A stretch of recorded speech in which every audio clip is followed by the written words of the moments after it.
नमस्कार, आप देख रहे हैं रियल न्यूज़ और मैं आपके साथ हूं रवीश कुमार। आज हम जिस शख्स से आपको मिलाने जा रहे हैं, आपको परिचय कराने जा रहे हैं, जो खुद में एक मिसाल है। सबसे बड़ी बात है कि वो खुद की तैयारी भी करते हैं और लोगों को, विद्यार्थियों को तैयार भी करते हैं उस लेवल के लिए, और लेवल जो है सिविल सर्विसेज का है। उनका नाम भी बड़ा अनोखा है और चंपारण के वासी भी है। उनका नाम है बृजभूषण पांडे जी। आइए उनका स्वागत करते हैं और जानते हैं उनसे कुछ बातें। बहुत बहुत स्वागत है सर आपका हमारे रियल न्यूज़ में। Thank you very much. Thank you. सबसे पहला मेरा एक क्वेश्चन है आपके लिए। आपका एक नाम है, बड़ा खूबसूरत नाम है, बृजभूषण पांडे। इसका अर्थ क्या होता है? बृजभूषण का अर्थ होता है कृष्ण। ब्रिज जहाँ पे कृष्ण का जन्म हुआ था, और भूषण का मतलब होता है गहना, तो कृष्ण को लोग प्यार से बृजभूषण बोला करते हैं। ये अर्थ है।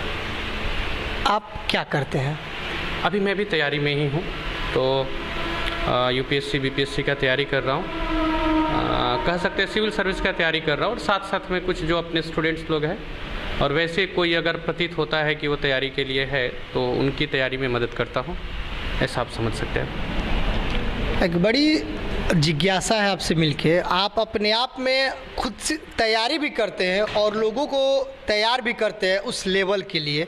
आखिर आपके मन में, क्योंकि अक्सर देखा जाता है कि विद्यार्थी खुद के लिए बोलते हैं कि सेल्फ डिपेंडेंट बनो, अपनी से पढ़ाई खुद के लिए करते हैं, और आप पढ़ते हुए पढ़ाते हैं, इसके पीछे आपके मन में ये कैसे जिज्ञासा आई? एक्चुअली कुछ समय पहले जब मैं तैयारी कर रहा था, तो इस तैयारी में होता है कि थोड़ा एक लंबा समय चाहिए होता है, तो उस समय के दौरान थोड़ा तो इकोनॉमिकली भी असर पड़ रहा था। लेकिन एक दो स्टूडेंट्स मुझे मिले जो बहुत ज़्यादा इंथुजियास्टिक थे सिविल सर्विस के लिए, प्लस मैं जो उस दौरान एक स्ट्रगल से गुजर रहा था, तो मुझे लगा कि ये स्ट्रगल दूसरे को नहीं देखने को मिले, दूसरे को ना देखना पड़े। और अभी हम लोग जहाँ से है, जैसे बेतिया से, तो बहुत उच्च स्तर के शिक्षक भी अवेलेबल नहीं थे, तो काफ़ी मुझे भी परेशानियाँ उठानी पड़ी। ऐसा लगा कि फिर उन लोगों को परेशानियां नहीं उठानी हो, और मेरा भी थोड़ा इकोनॉमिकली मैं ठीक हो गया, इसलिए मैंने पढ़ाना प्रारंभ किया। लेकिन बड़ी वजह थी स्टूडेंट्स लोग बहुत अच्छे मिले थे मुझे। बिगिनिंग में जितने स्टूडेंट्स थे, उनके प्यार की वजह से मैंने पढ़ाना स्टार्ट कर दिया। आपकी पढ़ाई कहाँ से हुई है?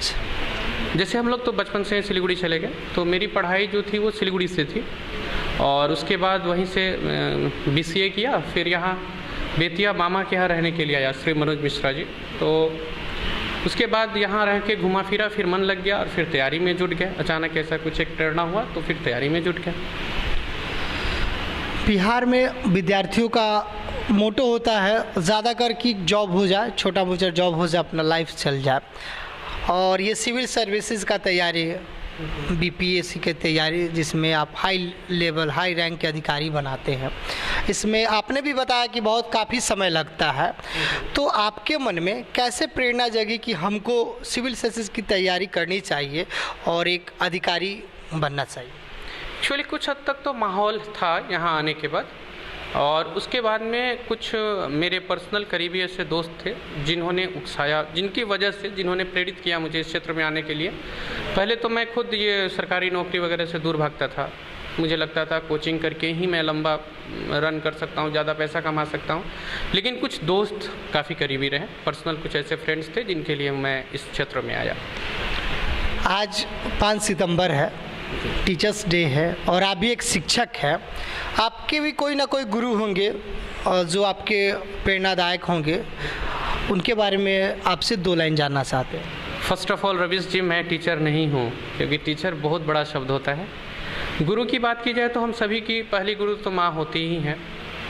तो मेरी भी माँ ने सबसे पहले मुझे शिक्षा ग्रहण कराया। उसके बाद मैं काफ़ी भाग्यशाली रहा कि श्री श्री रविशंकर जी आर्ट ऑफ लिविंग के जरिए वो मेरे स्पिरिचुअल टीचर बने।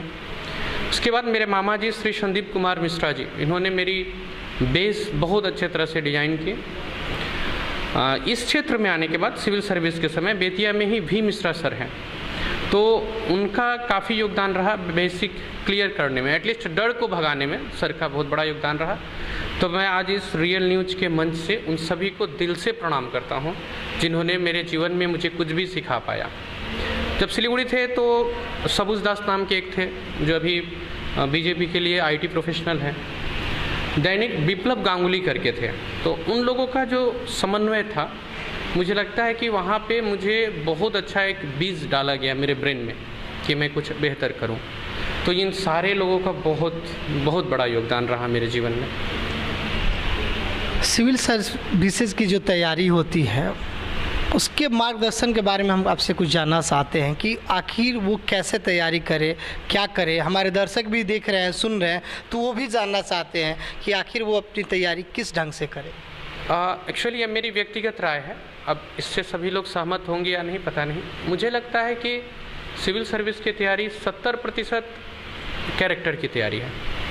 आप किताब के जरिए जो भी इन्फॉर्मेशन लेते हैं, उदाहरण के लिए मैंने आर्टिकल 19 पढ़ा, मुझे पता चल गया कि अभिव्यक्ति की स्वतंत्रता है, लेकिन इसके साथ साथ एक चीज़ जो मेंटेन करना होता है कि मैं क्या अपने कैरेक्टर में इस चीज़ को ला पाया कि मैं सभी को अभिव्यक्ति की स्वतंत्रता दे सकता हूँ, कोई मेरे खिलाफ भी बोले तो मैं उसे सुन सकता हूँ।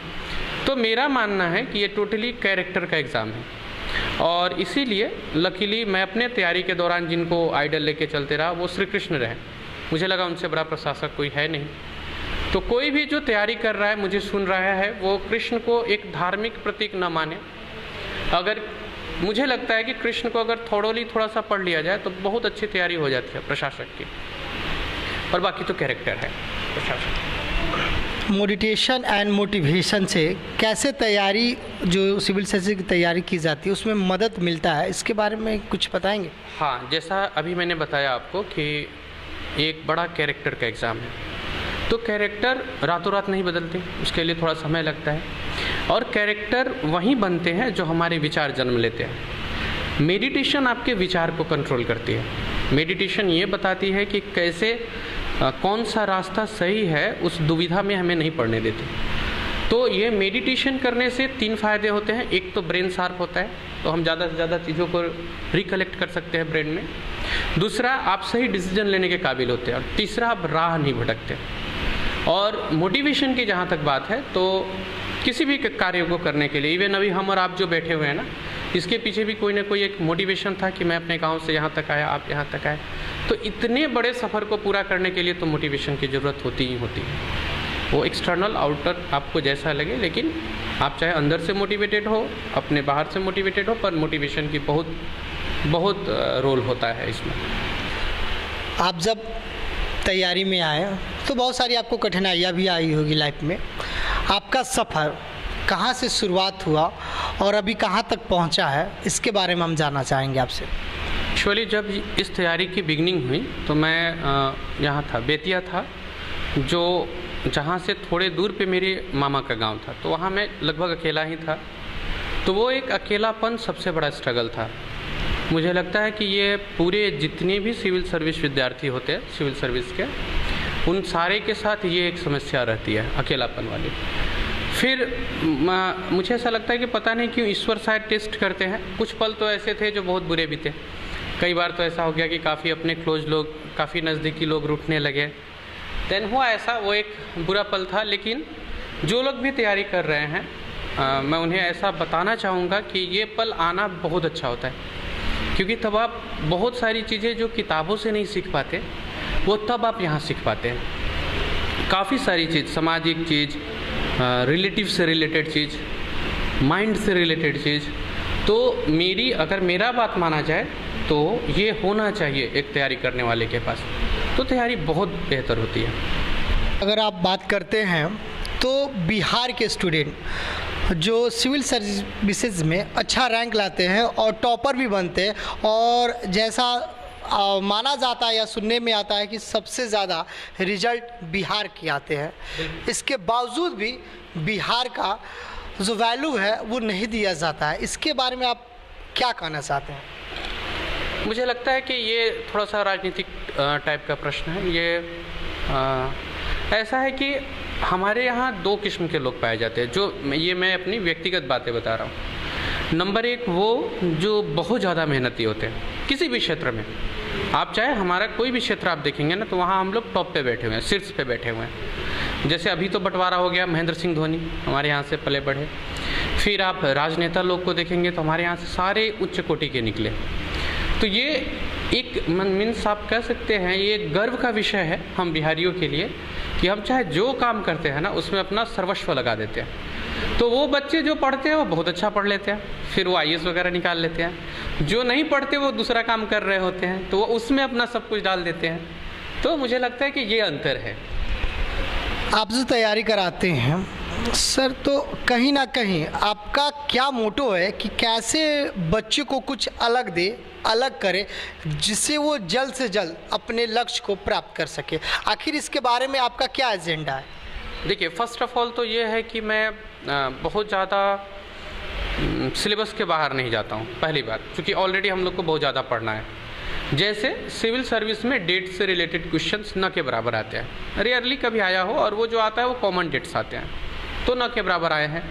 अभी इसके लिए हम क्या देखते हैं कि किसी भी प्रकाशन का एक बच्चा मोटा सा बुक उठाता है और बहुत सारा डेट रटते जाता है। देन UPSC की बात की जाए तो साइंस एंड टेक का एग्ज़ाम लेता है, और बच्चे बहुत ज़्यादा डिपेंडेंट हो जाते हैं साइंस पे, जबकि साइंस से क्वेश्चन आते नहीं हैं। इकोलॉजी अभी इन्वायरमेंट 2014-15 के बाद बहुत बड़ा इशू है, क्योंकि इंडियन फॉरेस्ट सर्विस और इंडियन सिविल सर्विस दोनों का एग्ज़ाम एक साथ लिया जाता है, तो बड़ा फोकस होता है इन्वायरमेंट इकोलॉजी पे। मुझे लगता है प्रीलिम्स के दौरान ये गलती हम लोग का जो लोकल स्तर पे है इन लोगों से हो जाती है कि ये क्या करते हैं, इन्वायरमेंट इकोलॉजी को अवॉइड कर देते हैं। साइंस एंड टेक्नोलॉजी में टेक्नोलॉजी वर्ड पे काम नहीं करते हैं और सिर्फ साइंस समझ के पढ़ने लगते हैं। तो ऐसा नहीं है, मैं भी अभी इतना बड़ा ज्ञानी नहीं हूँ कि मैं किसी को राय दूँ, पर एक काम तो आप बिल्कुल कीजिए, एग्ज़ाम आपको UPSC के लिए देना है ना, तो आप UPSC के वेबसाइट से उसके सिलेबस को अच्छे से पढ़ें, तो वो आपको पता चल जाएगा कि आप कितना ज़्यादा मिसगाइडेड चल रहे हैं। बहुत ज़्यादा डेट्स पे फोकस नहीं करें, हाँ, और कुछ हद तक जो सरकार है अभी केंद्र में, उनके मूवमेंट को देखा जाए ना, तो आपको लग जाएगा कि क्या विषय अभी मेरे लिए ज़रूरी है। हाँ, करंट अफेयर्स का बहुत बड़ा योगदान होता है, वो सरकार के मूव से पता चल जाता है, सरकार क्या नई योजनाएं लेकर के आ रही है, उनका प्लानिंग क्या है, इंडिया आगे कहाँ जाएगा। क्योंकि ये एग्ज़ाम निकालने के बाद तो हम लोग मतलब ईश्वर करे अगर हम लोग निकाल पा रहे हैं तो वही काम करना है ना। तो उस बात के तरफ अगर ध्यान रहे और बहुत ज़्यादा रटने के लिए नहीं सोचा जाए तो एग्ज़ाम काफ़ी आसान हो जाता है, बहुत आसान हो जाता है। सर, आप हमारे चैनल रियल न्यूज़ के द्वारा जो बच्चे इसकी जिज्ञासा लेके अभी चल रहे हैं कि हम पढ़ाई कर रहे हैं तो हम सिविल सर्विसेज में जाएंगे, उनके बारे में आपका क्या गाइडलाइन होगा? फर्स्ट ऑफ ऑल तो ये कैरेक्टर का एग्ज़ाम है, अगर मतलब मेरी मानी जाए तो, और मेरे बात से पूरी तरह से आप सहमत हो? मैं बात कर रहा हूँ सर, जो बच्चे होते हैं, छोटे छोटे बच्चे होते हैं, जिनका सपना होता है कि वो बड़े होके SP बने, DM बने, उनके बारे में मैं जानना चाहता हूँ कि आप उनके बारे में क्या कहना चाहते हैं, वो कैसे अपने मोटिवेट को, अपने लक्ष्य को बढ़ाए और आगे बढ़े और कैसे तैयारी करें? एक्चुअली जो छोटे बच्चे हैं, जैसे अभी हमारे पास भी तैयारी करने में काफ़ी बच्चे जो 11-12 के, कृतिका है, निशा है, तो इन लोगों को ये चीज़ दिया जाता है कि आप आगे चल के आप एक अगर प्रशासक बनना चाहते हैं तो अभी जो भी इन्फॉर्मेशन आपको मिल रहा है किताब के जरिए, अब उसको खूब इंटरेस्ट लेके पढ़ें और ये सोचें कि आप इसका यूज कहाँ कर सकते हैं। जो भी इन्फॉर्मेशन आपको मिल रहा है, आर्टिकल 25 आपने पढ़ा, धार्मिक स्वतंत्रता है हमारे यहाँ, तो आपके दिमाग में ये होना चाहिए कि इसका प्रयोग कहाँ करना है। हाँ, तो ऐसे करके मैं तैयारी कराता हूँ और मुझे लगता है जो भी बच्चे आगे इसके लिए सोच रहे हैं सिविल सर्विस के लिए, तो उन्हें डेफिनेटली यही रखना चाहिए कि एक एक चीज़ का आप यूज कैसे करेंगे। ऐसा नहीं कि बस रट लिया, टीचर को सुना दिया फिर ख़त्म, ऐसा नहीं। और थोड़ा सा इंटरेस्ट ले तो बहुत बहुत इंटरेस्टिंग होती है ये तैयारी, बहुत मज़ेदार होती है। हम लोग बिहार के हैं, आप भी चंपारण के हैं। हमारे समाज सोसाइटी में अगर आप बात करते हैं, बच्चा का अगर हुनर होता है कि वो बड़ा बन के बड़ा अधिकारी बने, तो गार्जियन अपने हैसियत के अनुसार उसको दबा देता है कि बाबू मेरा उतना औकात नहीं है कि मैं तुम्हें DM बनाऊँ, SP बनाऊँ, सिविल सर्विसेज की तैयारी कराऊँ। उन लोगों से, उन गार्जियन से, उन पेरेंट्स से आपका क्या आग्रह होगा? फर्स्ट ऑफ ऑल तो देखिए, हमारे यहाँ ये जो तैयारी है सिविल सर्विस की, इसके लिए मुझे लगता है कि कोई नेसेसरी नहीं है दिल्ली जाके 10 लाख 20 लाख देना। पहले आप UPSC को अगर ठीक ढंग से बच्चा समझ पा रहा है, अगर उसकी इच्छा है करने की, तो आप उसे आगे बढ़ने दें। और मैं आपके चैनल से एक और बात कहना चाहता हूँ, जो वास्तव में ही गरीब लोग हैं, तो ऐसा मेरा अभी योजना चल रहा है कि जो वास्तव में ही गरीब लोग हैं वो लोग मुझे कांटेक्ट करें। मैं वीकली, वीकेंड में, सैटरडे संडे जो भी होता है, जितना मेहनत करना पड़ा मैं फ्री ऑफ कॉस्ट उनकी क्लास लूँगा, अगर कोई सच में उस लायक है, चाहता है करना तो। सर आप अगर आपसे बच्चे मिलने चाहिए, अभी जैसे आपने बताया कि जो सच में गरीब तबके के बच्चे हैं और जिनकी जिज्ञासा है कि वो अधिकारी बने, इस क्षेत्र में आए, वो आपसे कैसे कांटेक्ट कर पाएंगे, वो आपसे कैसे मिल पाएंगे, आपकी कोचिंग कहाँ चलती है, कैसे, क्या आप बताएंगे? एक्चुअली मैं अभी तक तो खुद को टीचर मानता नहीं हूँ, तो ऐसा कोई कोचिंग है नहीं। यूट्यूब चैनल पे अपना एक चैनल है ब्रिज सिविल सर्विस क्लासेस करके, या अगर आप गूगल भी करेंगे तो आपको लेके आ जाएगा चैनल पे, तो आप वहाँ से कुछ वीडियो वगैरह भी देख सकते हैं, और उसमें मेरा नंबर दिया हुआ है, तो आप चाहे तो आप उस नंबर के ज़रिए जो भी चाहे मुझे कांटेक्ट कर सकते हैं। वहाँ से मैं बात करके फिर वो क्लासेस के लिए मैं बिल्कुल जितना मुझसे बन पड़ेगा मैं ज़रूर करूँगा। बहुत बहुत धन्यवाद सर। थैंक यू रवीश जी। खबरों की फास्ट ट्रेन में हो जाइए सवार। 30 मिनट में बिहार झारखंड की हर खबर, राजनीति, अपराध, खेल, मनोरंजन से लेकर व्यवसायी जगत पर नजर। आधे घंटे में 30 बड़ी खबरें। देखिए रियल न्यूज बिहार पर रोजाना रात 9 बजे।